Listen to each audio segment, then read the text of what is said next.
નમસ્કાર મિત્રો, welcome to YouTube channel Ramesh Kaila. અગાઉના વિડીયોમાં આપણે ખૂબ સરસ GNM third year midwifery Gujarat nursing કાઉન્સિલની એક્ઝામમાં પૂછાયેલી વ્યાખ્યા કવર કરવાનો પ્રયત્ન કર્યો. પાર્ટ 1માં ઘણી બધી વ્યાખ્યાઓ જોઈ, ત્યાર પછી પાર્ટ 2માં બાકી રહેલી વ્યાખ્યાઓ આપણે જોશું. જેમને પણ પાર્ટ 1 ન જોયો હોય તે ચોક્કસ જોજો. ચેનલ સાથે નવા હો તો ચોક્કસ ચેનલને સબસ્ક્રાઈબ કરજો, અને જો વિડીયો આપને ગમે તો ચોક્કસ લાઈક કરજો અને આપના મિત્રો સાથે શેર કરજો. તો ચાલો જોઈએ પાર્ટ 2માં કેટલીક definition. Cervical dystocia. Cervical dystocia means difficulty of labor and delivery caused by mechanical obstruction at the cervix. તો આવું આપણે યાદ રાખવાનું છે. સર્વાઇકલ ડિસ્ટોસિયા એટલે લેબરમાં ડિફિકલ્ટી હોય, ડિલિવરી દરમિયાન કોઈ પણ મિકેનિકલ ઓબ્સ્ટ્રક્શન હોય, સર્વિક્સના કોઈ પણ મિકેનિકલ ઓબ્સ્ટ્રક્શન હોય અને ડિલિવરીમાં તકલીફ પડે, લેબરમાં તકલીફ પડે તો એને સર્વાઇકલ ડિસ્ટોસિયા એવો શબ્દ કહેવાય. ખાલી ડિસ્ટોસિયા હોય તો ડિફિકલ્ટી ઇન લેબર છે. સર્વાઇકલ ડિસ્ટોસિયા કીધું છે તો સર્વિક્સના કોઈ પણ ઓબ્સ્ટ્રક્શનના લીધે હોય તો સર્વાઇકલ ડિસ્ટોસિયા કહેવાય. Dystocia means dys means difficulty, painful disorder and abnormal એવો અર્થ થાય, અને ટોકોસ મીન્સ બર્થ થાય. તો આવું પણ આપણે ડેફિનેશનમાં લખી શકીએ. નેક્સ્ટ ડેફિનેશન છે ટ્રાયલ લેબર. કોઈ પણ જાતના ફોર્સફુલ એક્શન લીધા વગર વજાઇનલ કેનાલ મારફતે નોર્મલ ડિલિવરી થઈ શકે તે માટે કોઈ પણ સર્જિકલ ઇન્ટરવેશન ભરતા પહેલાં એટલે કે લેતા પહેલાં જે ટ્રાયલ કરવામાં આવે એવા પ્રોસિજરને કહેવાય ટ્રાયલ લેબર. ટ્રાયલ લેબર એટલે ટ્રાય કરવી, કોઈ પણ જાતના સર્જિકલ ઇન્ટરવેશન ન લેવા અને કોઈ પણ જાતના ફૂલ ફોર્સના એક્શન ન લેવા અને જે ટ્રાય કરવી એને કહેવાય ટ્રાયલ લેબર, અથવા તો ઇન્ડક્શન ઓફ ધ લેબર પણ કહેવાય. તો labour induction is the use of medication or other method to start the induce labour, જેમાં આપણે મેડિસિનનો ઉપયોગ કરી શકીએ. ટ્રાયલ મોડરેટ સિફેલોપેલ્વિક ડિપ્રોપોઝેશન હોય ત્યારે આપવામાં આવે, એટલે કે સીપીડી જેવા કેસમાં સૌપ્રથમ ટ્રાયલ લેબર કરવામાં આવે. તો આને કહેવાય ટ્રાયલ લેબર. આપણને પૂછે ટ્રાયલ લેબર તો આપણને ખ્યાલ આવવો જોઈએ કે ભાઈ કોઈ પણ ફોર્સફુલ એક્શન લીધા વગર, કોઈ પણ જાતના સર્જિકલ ઇન્ટરવેશન વગર ટ્રાયલ કરી અને લેબર કરવામાં આવે, લેબર ઇન્ડક્શન કરવામાં આવે તો એને કહેવાય trial labour. Burns Marshall method છે. બર્ન્સ માર્શલ મેથડ એવી ડેફિનેશન એક વખત પૂછી. તો આ પણ એક મેન્યુઅર મેથડ છે, જે આપણે જેવી રીતે પાલ્પેશન કરીએ, જેવી રીતે આપણે મોરિસ સ્ટેનલી મેથડ આપણે હતી એ મેથડ જોઈએ તો આ મેન્યુઅર મેથડ છે. એનો ઉપયોગ પણ બીચ ડિલિવરી હોય ત્યારે કરવામાં આવે. જે આપણે અગાઉ ખાલી જગ્યા આપણે અગાઉ ડેફિનેશન જોઈ હતી એવી જ આ એક ડેફિનેશન છે. તો it is the manure method of the bridge presentation. આમાં ફિટસના લેગ અને ટ્રંકને જ્યાં સુધી નેપ ઓફ ધ નેક વિઝિબલ ન થાય, નેકની પાછળનો ભાગ જ્યાં સુધી વિઝિબલ ન થાય ત્યાં સુધી મધર્સના પેરિનિયમ પર હેંગ અનટિલ રાખવામાં આવે, અને બેબીનું વેઇટ છે એ જેન્ટલી ડાઉન અને બેકવર્ડ ટ્રેક્શન આપવામાં આવે, એટલે ફ્લેક્શન ઓફ હેડ થવામાં આપણને હેલ્પ કરે. તો આવી મેથડ હોય. આ મેન્યુઅર મેથડ છે, બ્રિજ પ્રેઝન્ટેશનમાં ઉપયોગ થાય. આમાં શું કરવાનું હોય તો ફિટસના લેગ અને ટ્રંક એને આપણે હેંગ કરવાના હોય, મધરના પેરિનિયમ ઉપર હેંગ કરવાનો હોય. ક્યાં સુધી હેંગ કરવાનો હોય? જ્યાં સુધી નેક છે એ વિઝિબલ ન થાય ત્યાં સુધી હેંગ કરવાનું, જેથી ફ્લેક્શન ઓફ હેડ થાય અને ડિલિવરી ઇઝીલી થઈ શકે. તો આ પણ એક મેન્યુઅર પ્રકારની મેથડ છે. પેલી મેથડ હતી જે આપણે અગાઉ જોઈ હતી એ મેથડ પણ તમને એક વખત રિપીટ કરાવી દઉં કે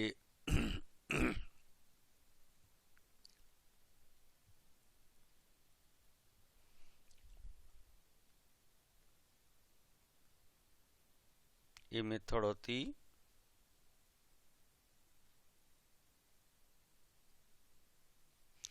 મોરી સ્માઇલ વેટ મેન્યુઅર હતી. મોરિસ સ્માઇલમાં શું હતું તો ઇન્ડેક્સ ફિંગર અને મિડલ ફિંગરને મેક્સિલાથી પ્રેસ કરી, આમાંય બ્રિજ પ્રેઝન્ટેશન હતું.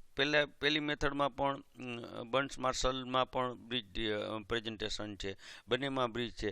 પણ મોરિસ સ્માઇલ મેથડ તો એમાં ઇન્ડેક્સ ફિંગરને અને મિડલ ફિંગરને મેક્સિલા ઉપર પ્રેસ કરી અને હેડનું ફ્લેક્શન કરી અને સેફ ડિલિવરી કરવામાં આવે.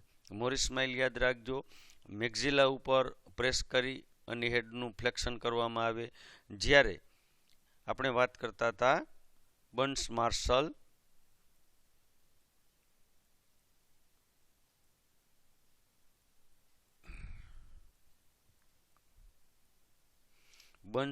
મેથડ, તો બર્ન્સ માર્શલ મેથડમાં શું કરવાનું તો આ પણ બ્રિજ પ્રેઝન્ટેશનમાં હોય, લેગ અને ટ્રંક બે આવી જાય, બેબીનું નેક દેખાતું ન હોય પણ નેકનો થોડોક ભાગ વિઝિબલ થાય ત્યાં સુધી એને હેંગ રાખવાનું, અને જેવું વિઝિબલ થાય એવું તરત જ શું કરવાનું, જેન્ટલી એને ડાઉનવર્ડ કરવાનું અને બેકવર્ડ એને ટ્રેક્શન આપવાનું, જેથી કરીને પાછળના ભાગમાંથી ટ્રેક્શન આપો તો હેડનું થોડું ફ્લેક્શન થાય એટલે ઓટોમેટિક ડિલિવરી નોર્મલ થઈ શકે.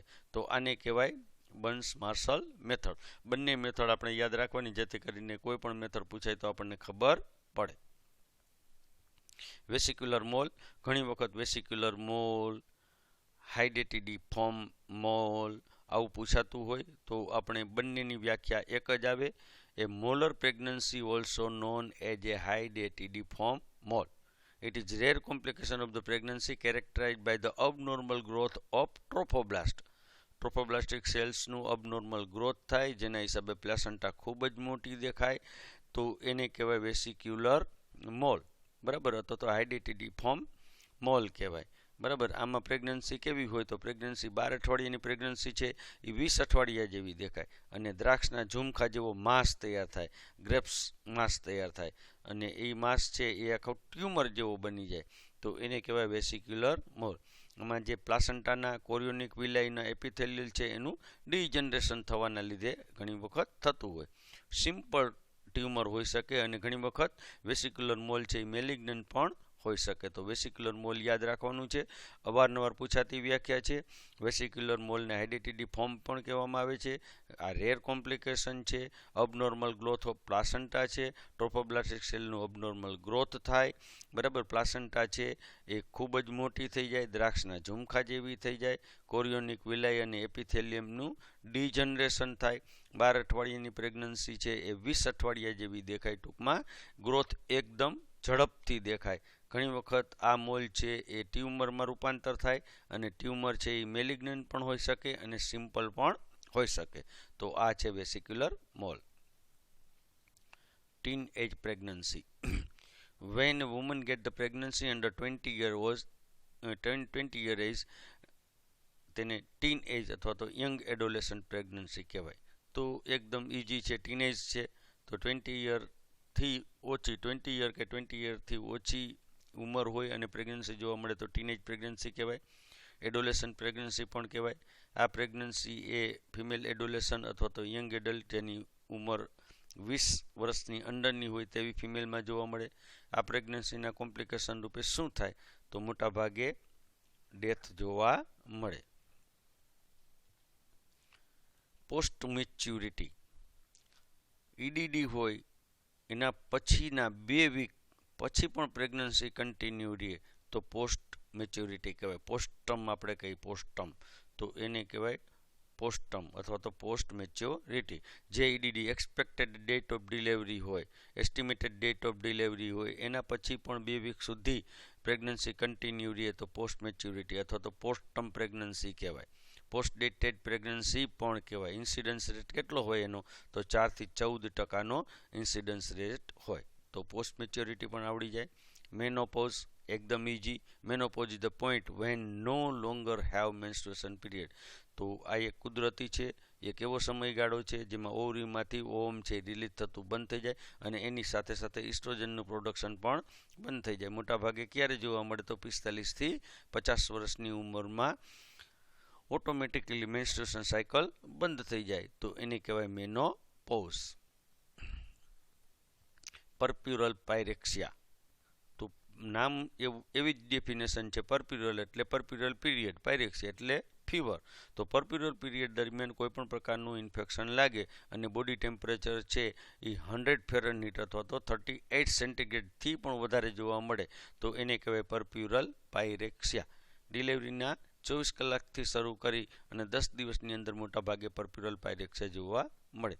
તો મોટાભાગે શું હોય તો પરપ્યુરલ સેપ્સિસના લીધે આ કન્ડિશન જોવા મળતી હોય. લોકિયાની દુર્ગંધ આવે, બોડી ટેમ્પરેચર વધી જાય તો આ પરપ્યુરલ પાયરેક્સિયાની નિશાની છે. ફાઇબ્રોડ માયોમેટ્રિયમમાં જોવા મળતા બિનાઇન ટ્યુમર જે યુટરસના આઉટર લેયરમાં દેખાય આવા યુટરસને ફાઇબ્રોઇડ યુટરસ કહેવાય. તો ફાઇબ્રોઇડ યુટરસ ક્યાં હોય તો માયોમેટ્રિયમમાં હોય, મોટાભાગે બિનાઇન હોય અને આઉટર લેટરલમાં જોવા મળે તો એને ફાઇબ્રોઇડ યુટરસ કહેવાય. સ્મૂધ મસલ સેલના પોલિફરેશનના લીધે ડેવલપ થાય. સ્મૂધ મસલ સેલ હોય એનું મલ્ટિપ્લિકેશન થાય તો એમાંથી ફાઇબ્રોઇડ થઈ શકે. પ્રેગ્નન્સી દરમિયાન ખૂબ જ વધુ ગ્રો થાય છે અને મેનાર્કી દરમિયાન જોવા મળતું નથી તો આને કહેવાય ફાઇબ્રોઇડ યુટરસ. પ્રોલોંગ લેબર તો લેબર પ્રોસેસમાં જ્યારે પ્રોગ્રેસ સ્લો જોવા મળે અથવા તો ફેલ્યોર ટુ પ્રોગ્રેસ જોવા મળે, જેમાં ફર્સ્ટ ઓર સેકન્ડ સ્ટેજમાં લેબર સેકન્ડ સ્ટેજમાં જોવા મળે તો એને કહેવાય પ્રોલોંગ લેબર. પ્રોલોંગ લેબર મોટા ભાગે સેકન્ડ સ્ટેજ ઓફ લેબરમાં જોવા મળતું હોય. જ્યારે લેબર પ્રોસેસમાં કોઈ પણ જાતનું હર્ડન એટલે કે ઓબ્સ્ટ્રક્શન આવે અને લેબરના સ્ટેજના ડ્યુરેશન ઇન્ક્રીઝ થાય તો એને પ્રોલોંગ લેબર કહેવાય. આ મોટાભાગે સેકન્ડ સ્ટેજ ઓફ લેબર માટે વધુ વપરાય છે. લેબરનું સેકન્ડ સ્ટેજ જે હાફ એન અવરનું હોય એના બદલે કોઈ પણ કારણસર વધી જાય તો એને કહેવાય પ્રોલોંગ લેબર. ઇનએવિટેબલ એબોર્શન. ઇનએવિટેબલ એબોર્શન એટલે પાછું ન વાળી શકાય તેવું એબોર્શન. એબોર્શન થઈ જાય પછી એ પ્રેગ્નન્સી આગળ રહી શકે નહીં તો એવું એબોર્શન હોય જેમાં પ્રેગ્નન્સી કન્ટિન્યુ ન રહી શકે તો એને કહેવાય ઇનએવિટેબલ એબોર્શન. ઇનએવિટેબલ એબોર્શન એટલે વજાઇનલ બ્લીડિંગની સાથે સાથે ઓસનું પણ પ્રોગ્રેસિવ ડાયલેટેશન થાય. પરંતુ કન્સેપ્શન પ્રોડક્ટનું એક્સપલ્ઝન છે એ 20th વીક ઓફ જસ્ટેશન પહેલાં જોવા મળે તો 20 અઠવાડિયા પહેલાં થઈ જાય. થોડા પ્રમાણમાં વજાઇનલ બ્લીડિંગ થાય, ઓસ ક્લોઝ જોવા મળે ઘણી વખત અને આ ટાઈપના એબોર્શનમાં પ્રેગ્નન્સી કન્ટિન્યુ રહેતી નથી. તો આપણને ખ્યાલ આવી ગયો કે 20 અઠવાડિયા પહેલાં એબોર્શન એવું થાય કે જેમાં વજાઇનલ બ્લીડિંગ સાથે થોડું ઓસ ઘણી વખત ડાયલેટ હોય, ઘણી વખત ડાયલેટ હોય નહીં અને પ્રેગ્નન્સી કન્ટિન્યુ ન રહી શકે એવા એબોર્શનને ઇનએવિટેબલ એબોર્શન કહેવાય. મેમોજીનેસિસ એટલે process of breast development. Process of breast development means mammogenesis. બ્રેસ્ટનું ડેવલપમેન્ટ થવા માટેના જે પ્રોસેસ હોય એને મેમોજીનેસિસ કહેવાય. એ જેની શરૂઆત એમ્બ્રિયોથી જ થતી જોવા મળે છે અને કન્ટિન્યુઅસ થ્રુ આઉટ લાઈફ જોવા મળે છે. મલ્ટિપલ પ્રેગ્નન્સી તો મલ્ટિપલ પ્રેગ્નન્સી જ્યારે યુટરસમાં એક સાથે એક કરતાં વધારે ફિટસનું ડેવલપમેન્ટ થતું જોવા મળે તેવી કન્ડિશનને મલ્ટિપલ પ્રેગ્નન્સી કહેવાય. Multiple pregnancy is a pregnancy where the mother carrying more than one baby at a time. There are typical more risk-linked multiple pregnancy than the singleton એટલે કે કેરિંગ ઓનલી વન બેબી. એના એક baby કરતાં વધુ baby હોય તો એ ઘણી વખત રિસ્કી હોય. તો મલ્ટિપલ પ્રેગ્નન્સીમાં પણ આપણે યાદ રખાય કે 2 ફીટસ હોય તો એને ટ્વિન્સ કહેવાય, 3 ફીટસ હોય તો એને ટ્રિપલેટ કહેવાય, 4 ફીટસ હોય તો એને ક્વોડ્રુપ્લેટ કહેવાય, 5 ફીટસ હોય તો એને ક્વિન્ટીપ્લેટ પ્રેગ્નન્સી કહેવાય, 6 ફીટસ હોય તો એને સિક્સટુપ્લેટ પ્રેગ્નન્સી કહેવાય. તો આવું લખીએ તો આપણી ડેફિનેશન સારી થાય.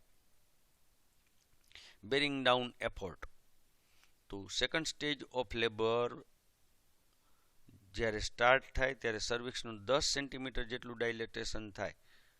સેકન્ડ સ્ટેજમાં સર્વિક્સ ડિલિવરી ત્યારે જ થઈ શકે કે જ્યારે સર્વિક્સ ફૂલ ડાયલેટેશન મીન 10 સેન્ટીમીટર ડાયલેટેશન.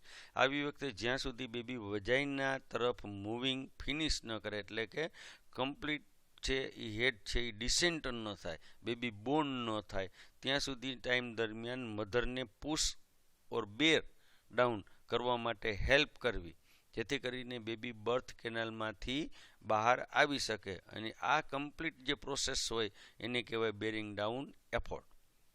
એટલે પેસિવ ડિસેન્ટ ઓર લેબરિંગ ડાઉન મેથડ પણ કહેવામાં આવે. અને પેસિવ ડિસેન્ટ કહેવાય, લેબરિંગ ડાઉન મેથડ પણ કહેવામાં આવે.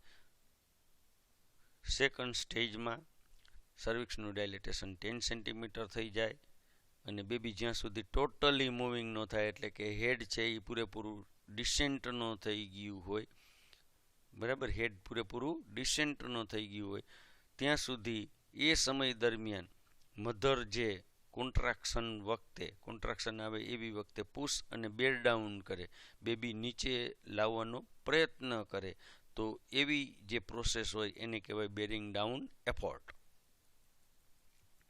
પાર્ટોગ્રાફ. તો પાર્ટોગ્રાફ is the most important tool for the nurse to any level to assess the progress of the labor and take appropriate action. પાર્ટોગ્રાફ એક એવું ટૂલ્સ છે કે જેના દ્વારા લેબરનો પ્રોગ્રેસ જાણી શકાય છે અને એપ્રોપ્રિએટ એક્શન, સમયસર એપ્રોપ્રિએટ એક્શન લઈ શકાય એવો જે ગ્રાફિકલ ટૂલ હોય એને પાર્ટોગ્રાફ કહેવાય, જે WHO એ આપેલું છે, બરાબર. તો અત્યારે હાલમાં જે પાર્ટોગ્રાફ વપરાય એ મોડિફાઈડ કરેલો પાર્ટોગ્રાફ વાપરવામાં આવે છે, આવું પણ લખાય. It is the best tool for the prevention prolong labour, measuring the progress of the labour, relation with the time. Partograph એ ડિલિવરીનો પ્રોગ્રેસ એસેસ કરવા માટેનું સારામાં સારું ટૂલ છે, જેના વડે પાર્ટોગ્રાફ જોઈને જ મધરનો કન્ડિશનનો ખ્યાલ આવી જાય, બરાબર. પ્રોગ્રેસમાં કોઈ પણ અબનોર્માલિટી હોય તો પાર્ટોગ્રાફ પરથી જોઈ અને આપણે જાણી શકીએ. તો એવો જે ગ્રાફિકલ ટૂલ હોય એને કહેવાય પાર્ટોગ્રાફ. તો આ માત્ર ડેફિનેશન હતી. આના પહેલાં આપણે ઘણા બધા વિડીયો, જે ઓબ્જેક્ટિવ ટાઈપના વિડીયો જોયા, પણ 2016થી શરૂ કરી અને 2024 સુધીના તમામ પેપરના સોલ્યુશનની PDF પણ આપણી ચેનલ જે માસ્ટર માઇન્ડ એજ્યુ એપ છે એ એજ્યુ એપ પર આપણે મૂકેલી છે. જે કોઈ લોકો તમામ પ્રકારના પેપર જોવા માંગતા હોય તો 9601409876 પર કોન્ટેક્ટ કરી અને પૂછી શકે અને તમામ પ્રકારના પેપર આપને મળી શકશે. ઓબ્સ્ટેટ્રિક નર્સિંગ. તો ઓબ્સ્ટેટ્રિક્સ નર્સિંગ એટલે પેરીનેટલ નર્સિંગ પણ કહેવાય. નર્સિંગની સ્પેશિયાલિટી છે જેમાં પેશન્ટ માટે વર્ક કરે છે પ્રેગ્નન્સી પ્લાન કરતાં પહેલાં અથવા તો કરન્ટલી પ્રેગ્નન્ટ હોય અને રિસન્ટલી ડિલિવરી થતી હોય, એટલે ટૂંકમાં એન્ટીનેટલ, ઇન્ટ્રાનેટલ અને પોસ્ટનેટલ ત્રણ પ્રકારના પ્રોસેસમાં જેને નર્સિંગ કેર આપવામાં આવે એવી નર્સિંગને ઓબ્સ્ટેટ્રિક નર્સિંગ કહેવાય. ત્રણેય આપણે કેર લઈ લેવાની, એન્ટીનેટલ, ઇન્ટ્રાનેટલ અને પોસ્ટનેટલ. ટૂંકમાં એન્ટીનેટલથી શરૂ કરી અને પરપ્યુરલ પીરિયડ સુધી જે પણ કેર આપવામાં આવે તેને ઓબ્સ્ટેટ્રિક નર્સિંગ કેર આપવામાં આવે એને ઓબ્સ્ટેટ્રિક નર્સિંગ કહેવાય.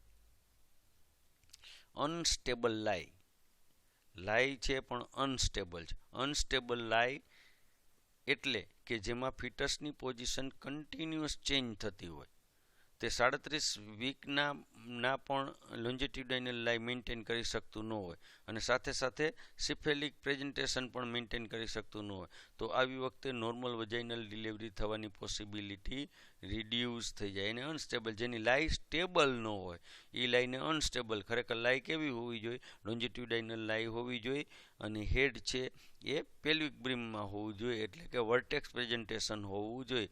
પણ કોઈ પણ કારણસર ફિટસ છે એ સ્ટેબલ લાઈ એની સ્ટેબલ કરી ન શકતું હોય તો એને કહેવાય અનસ્ટેબલ લાઈ. ગેમેટોજીનેસિસ. તો મેલમાં સ્પર્મ અને ફિમેલમાં ઓવમના મેચ્યુરેશનના પ્રોસેસને ગેમેટોજીનેસિસ કહેવાય. મેમોજીનેસિસ આપણે જોયું હતું કે બ્રેસ્ટના ડેવલપમેન્ટના પ્રોસેસને મેમોજીનેસિસ કહેવાય, પણ સ્પર્મ અને ઓવમના જે પ્રોસેસ છે એના મેચ્યુરેશનનો આખો પ્રોસેસ હોય તો એને કહેવાય ગેમેટોજીનેસિસ. યુટેરાઇન ઇન્સેરિયા આ કોમન હોય પરંતુ કમ્પેરેટિવલી લેસ હોય. કોન્ટ્રાક્શનની ઇન્ટેન્સિટી વીક હોય અને કોન્ટ્રાક્શનનું ડ્યુરેશન પણ શોર્ટ હોય. બે કોન્ટ્રાક્શન વચ્ચે થોડુંક રિલેક્સેશન જોવા મળે એને કહેવાય યુટેરાઇન ઇન્સેરિયા. તો ઇન્ટેરાઇન ઇન્સેરિયા એટલે ઇન્ટેન્સિટી વીક હોય, ડ્યુરેશન શોર્ટ હોય, પણ બે કોન્ટ્રાક્શન વચ્ચે રિલેક્સેશન સારું હોય તો એવા જે યુટેરાઇન કોન્ટ્રાક્શન આવે તેને કહેવાય યુટેરાઇન ઇનેસેરિયા. Hegar sign probable sign of pregnancy છે. હેગાર સાઇન જે ડૉક્ટર દ્વારા જ તપાસ કરવામાં આવે. કેવી તપાસ કરવામાં આવે તો 6 થી 8 વીક દરમિયાન વજાઇનલ એક્ઝામિનેશન દ્વારા ફિટસની કન્ડિશન જાણે. આ એક્ઝામિનેશન માત્ર ડૉક્ટર દ્વારા જ કરવામાં આવે. આમાં શું કરે ડૉક્ટર ગાયનેકોલોજીસ્ટ? તો એન્ટિરિયર ફોર્નિક્સ છે એને પર 2 આંગળી મૂકવામાં આવે અને બીજા હાથ છે એ યુટરસના પાછળ મૂકી અને પ્રેશર આપવામાં આવે. આંગળી ફીલ થાય છે કે નહીં એ જોવે. જો ફીલ ન થાય તો અંદર કંઈક માસ છે, ટૂંકમાં પ્રેગ્નન્સી છે એવું આપણે કહી શકાય. તો આ પ્રેગ્નન્સીનો પ્રોબેબલ સાઇન છે. મેટ્રોરેજિયા એક્સેસિવ અને ઇરેગ્યુલર મેન્સ્ટ્રુએશન સાયકલ હોય તો એને આપણે મેટ્રોરેજિયા કહીએ. એક્સેસિવ પણ હોય અને ઇરેગ્યુલર હોય. એનું મેઇન કારણ શું હોય તો પોલિપ અથવા તો ફાઇબ્રોઇડ યુટરસ અથવા તો CA સર્વિક્સ મોટાભાગે એનું કારણ હોય. બરાબર. આફ્ટર એબોર્શન પણ ઘણી વખત આવું જોવા મળે. એક્સેસિવ અને irregular menstruation cycle is known as a metrorrhagia. Ectopic pregnancy જ્યારે ફર્ટિલાઇઝ ઓવમ નોર્મલ યુટેરાઇન કેવિટીની આઉટસાઇડના ભાગમાં ઇમ્પ્લાન્ટ થાય અને ડેવલપ થાય તો એવી પ્રેગ્નન્સીને કહેવાય એક્ટોપિક પ્રેગ્નન્સી. એટલે યુટ્રસ સિવાયના કોઈ પણ ભાગમાં ફર્ટિલાઇઝ ઓવમનું ઇમ્પ્લાન્ટ થાય તો એને કહેવાય એક્ટોપિક, એટલે યુટ્રસ બહારની પ્રેગ્નન્સી. નોર્મલ ધ યુટર fertilise egg implant in the lining of the uterus. An ectopic pregnancy occur when fertilized egg implant and grow outside mainly cavity of the uterus, outside of the cavity of uterus, main cavity of the uterus. તો ectopic pregnancy મોટાભાગે કેમાં જોવા મળે તો Fallopian ટ્યુબમાં જોવા મળે. આ ટાઈપની એક્ટોપિક પ્રેગ્નન્સીને ટ્યુબલ પ્રેગ્નન્સી પણ કહેવાય. ઘણી વખત ઓવરી, એબડોમિનલ કેવિટી કે લોઅર પાર્ટ ઓફ યુટરસમાં કે એટલે કે સર્વિક્સના ભાગમાં છેક જોવા મળતી હોય તો આને કહેવાય એક્ટોપિક પ્રેગ્નન્સી. એટલે કે યુટરસની બહારની પ્રેગ્નન્સી જેને એક્ટોપિક પ્રેગ્નન્સી કહેવાય. હાઇડેટિડી ફોર્મ મોલ તો એ વેસિક્યુલર મોલની જે આપણે ડેફિનેશન કરી હતી સેમ ડેફિનેશન હાઇડેટિડી મોલની આવે. Molar pregnancy is known as also hydatidiform mole. It is rare complication of the pregnancy characterized by the abnormal growth of trophoblast. બરાબર. તો જો નોર્મલી જે પ્લાસેન્ટા ડેવલપ થવી જોઈએ એ પ્લાસેન્ટા ડેવલપ ન થાય એના બદલે મોલર પ્રેગ્નન્સી કહેવાય. અને મોટાભાગે મોલર પ્રેગ્નન્સી છે એ પાર્શિયલ મોલર પ્રેગ્નન્સી પણ હોય અને 20 અઠવાડિયાની પ્રેગ્નન્સી 12 અઠવાડિયાની પ્રેગ્નન્સી આપણને 20 અઠવાડિયાની જેવી દેખાય અને દ્રાક્ષના ઝુમખા જેવી દેખાય. ગ્રેપ્સ માસ થાય. હાઇપર એમનિયસિસ ગ્રેવિડમ તો હાઇપર એટલે વધુ, ઇમેસિસ એટલે ઉલટી થવી, ગ્રેવિડમ એટલે એન્ટીનેટલ પીરિયડ દરમિયાન. તો એન્ટીનેટલ મધરને જનરલી મોર્નિંગ સિકનેસ અથવા તો વોમિટિંગ એ નોર્મલ ફિનોમિના છે. પણ કોઈ પણ કારણસર પ્રેગ્નન્સીના કોઈ પણ કારણસર હોર્મોનલ ઇફેક્ટના લીધે પ્રેગ્નન્સી સાથે વધુ વોમિટિંગ જોવા મળે જેની ઇફેક્ટ મધરની જનરલ હેલ્થ પર થાય. જેની ઇફેક્ટ મધરની જનરલ હેલ્થ પર પણ થઈ શકે તો એવી જે વોમિટિંગ હોય એને કહેવાય હાઇપર ગ્રેવિડમ એમનેસિસ અથવા તો હાઇપર એમેસિસ ગ્રેવિડમ. હાલમાં એન્ટીઇમેટિકના વધુ પ્રમાણને કારણે આનું લેવલ થોડું ઘટી ગયું છે પણ હાઇપરેમિસિસ ગ્રેવિડમમાં ઘણી વખત એમટીપી પણ કરવાની જરૂરિયાત રહે. ટોકોલાઇટિક એજન્ટ. ટોકોલાઇટિક એજન્ટ એક એવા પ્રકારનું એજન્ટ છે કે જેનાથી પ્રીટર્મ લેબરને કમ્પ્લીટ ટર્મ સુધી પહોંચાડી શકાય છે.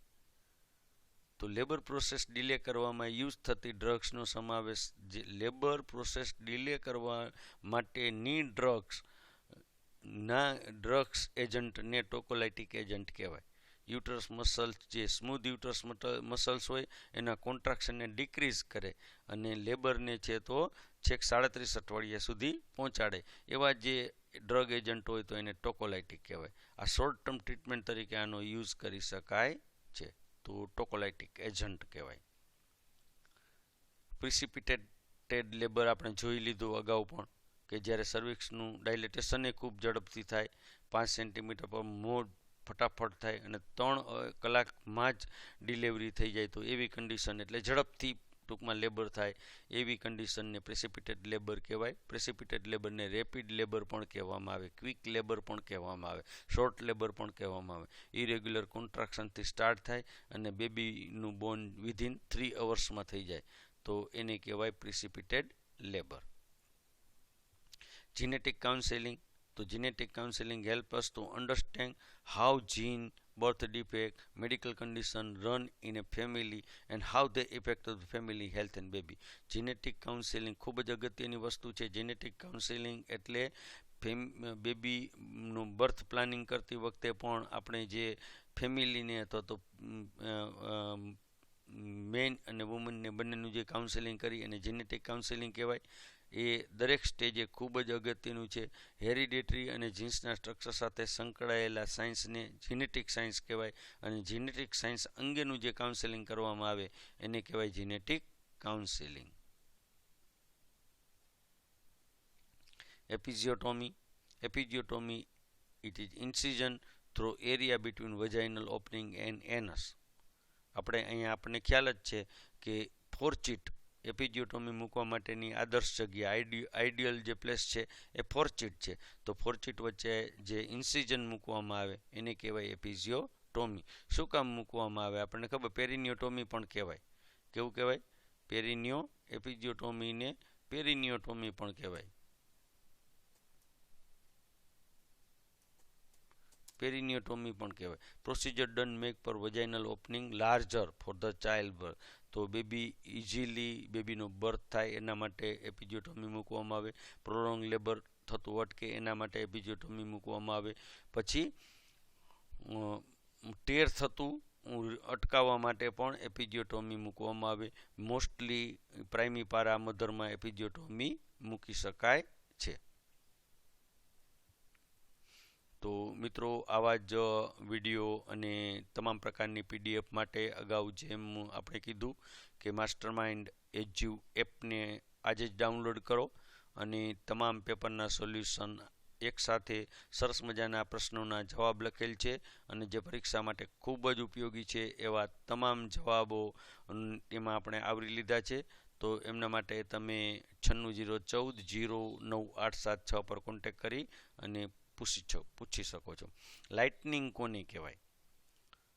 તો લાઇટનિંગ ઘણી વખત અવારનવાર પૂછાતી ડેફિનેશન છે. 3rd ટ્રાઇમેસ્ટરનો એન્ડ હોય એટલે કે 35 થી 36મા અઠવાડિયે ફિટસ સેટલ થઈ જાય અને લોઅર સાઈડમાં ડ્રોપ થઈ જાય એટલે કે પેલ્વિક બ્રીમમાં આવી જાય, હેડ ડિસેન્ટ થતું જાય ત્યારે જીફિસ્ટર્નમનો ભાગ છે એ ભાગ છે એ ખાલી થાય, એટલે કે ઉપરનો ભાગ જીફિસ્ટર્નમ વાળો ભાગ છે એ ખાલી થાય અને એના હિસાબે મધર છે એકદમ રેસ્ટ અનુભવે, લાઇટનેસ અનુભવે, તો એને લાઇટનિંગ કહેવાય.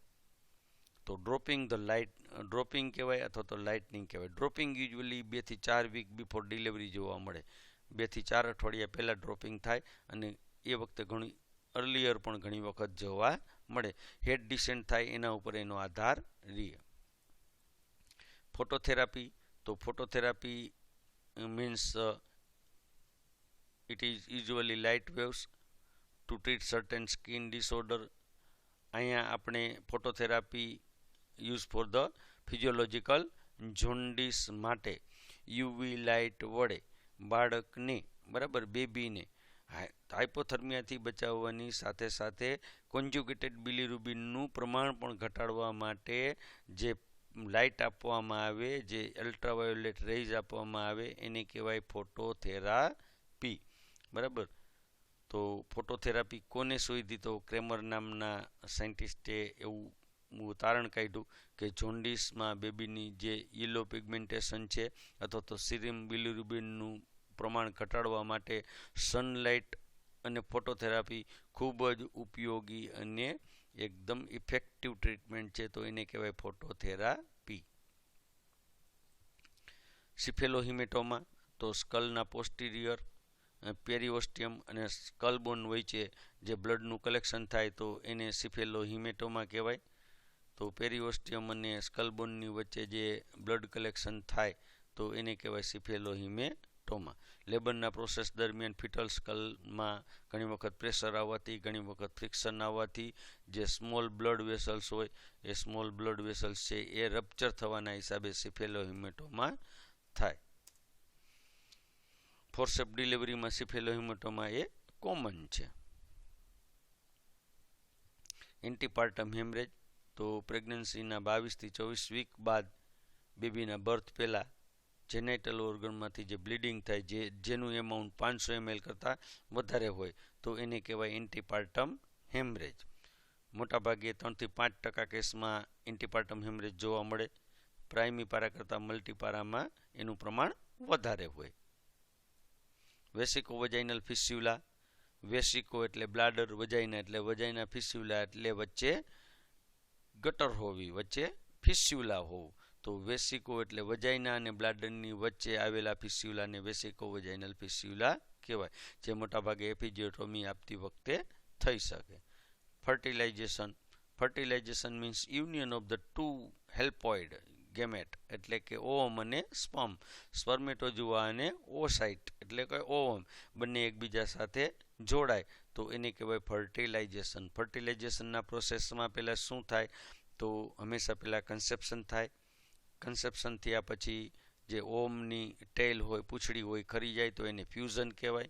ફ્યુઝન પછીનો જે પ્રોસેસ થાય એ ફર્ટિલાઇઝેશન થાય, જેમાંથી જે સેલ છે એ 2 માંથી 4, 4 માંથી 8, 8 માંથી 16, 16 માંથી 32, 32 માંથી 64 એ રીતે ડબલ વધતા જાય તો એને કહેવાય fertilisation.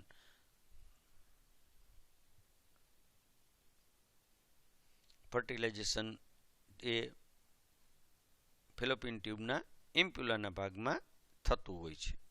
Restitution means visible external movement of the fetal head, that the correct torsion of the neck sustained during the internal rotation દરમિયાન જે 1/8 એટલે કે 45 ડિગ્રીનું જે પેલા એક્સટર્નલ હેડનું રોટેશન થયું હોય ત્યારે ફર્યું હોય અને ફરી પાછું હેડ ડિસેન્ટ થાય, internal rotation of the head થાય, પછી ક્રાઉનિંગ થાય અને ફરી જે રેસ્ટિટ્યુશન એટલે મૂળ સ્થિતિમાં પાછું ફરીને આવી જાય, ઇન્ટરનલ રોટેશન થઈ અને ફરીને પાછું મૂળ સ્થિતિમાં આવી જાય તો એને કહેવાય રેસ્ટિટ્યુશન. એટોનિક યુટરસ, એટોની ઓફ યુટરસ એટલે યુટરસનું કોન્ટ્રાક્શન ટાઇટન થવું, પ્રોપરલી થાય નહીં. યુટરસનું કોન્ટ્રાક્શન જ્યારે પ્રોપરલી ન થાય ત્યારે એને એટોની યુટરસ કહેવાય, જે ચાઇલ્ડ બર્થ અને આફ્ટર ચાઇલ્ડ બર્થ પર ઘણી વખત જોવા મળે અને સિરિયસ કોમ્પ્લિકેશન છે. ઘણી વખત લાઈફ થ્રેટનિંગ પણ હોય, આમાં બ્લડ લોસ થતું હોય, બરાબર, તો એને કહેવાય એટોની યુટરસ. અપગાર સ્કોર ચાર્ટ ચાઇલ્ડ હેલ્થનો પ્રશ્ન છે. ડૉક્ટર વર્જિનિયા અપગાર નામના સાયન્ટિસ્ટ દ્વારા જે સ્કોર શોધાયેલો છે તેને કહેવાય અપગાર સ્કોર ચાર્ટ, જેમાં APGR, એ એટલે એપિરિયન્સ, P એટલે પલ્સ, G એટલે ગ્રીમેજ, એ એટલે એક્ટિવિટી અને R એટલે રેસ્પિરેશન.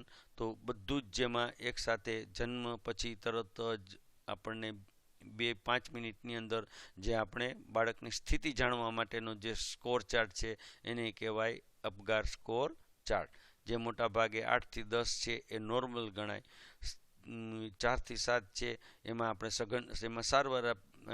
સારવાર આપવી પડે, અને જો 0 થી 3 છે એટલો જ હોય તો સઘન સારવાર એટલે કે ખૂબ જ ટેરિટરી લેવલની સારવારની જરૂર પડે, ટર્સરી લેવલની સારવારની જરૂર પડે. પોસ્ટપાર્ટમ બ્લુ, તો postpartum blue means low mood and mild depressive symptom that the transition to self-limited. The depressive symptom include sadness, crying, exhaustion, irritability, anxiety, decrease the sleep, decrease the concentration, alay the mood. બરાબર, તો આ બેબીના birth પછી મોટા ભાગે આ જોવા મળે. બેબીના birth પછી અથવા તો ડિલિવરી પછી બેબીનો બ્લુ એક્સપિરિયન્સ જોવા મળે. મધર કોઈ પણ રીઝન વગર ક્રાઇંગ, સેડનેસ, એન્ઝાયટીમાં જોવા મળે તો એને કહેવાય પોસ્ટપાર્ટમ બ્લુ. તો મિત્રો આ હતી કેટલીક ખાલી જગ્યાઓ, અને આવા જ પ્રશ્નો જોવા માટે ચોક્કસ વિડીયો લાઈક કરજો, વિડીયોને શેર આપના મિત્રો સાથે શેર કરજો. જો આપ ચેનલમાં નવા હોય તો ચોક્કસ ચેનલને સબસ્ક્રાઈબ કરજો. માસ્ટરમાઇન્ડ એજ્યુ એપ પર એક વખત જઈ અને ચોક્કસ આ એપને ડાઉનલોડ કરજો. ખૂબ ખૂબ આભાર. ધન્યવાદ.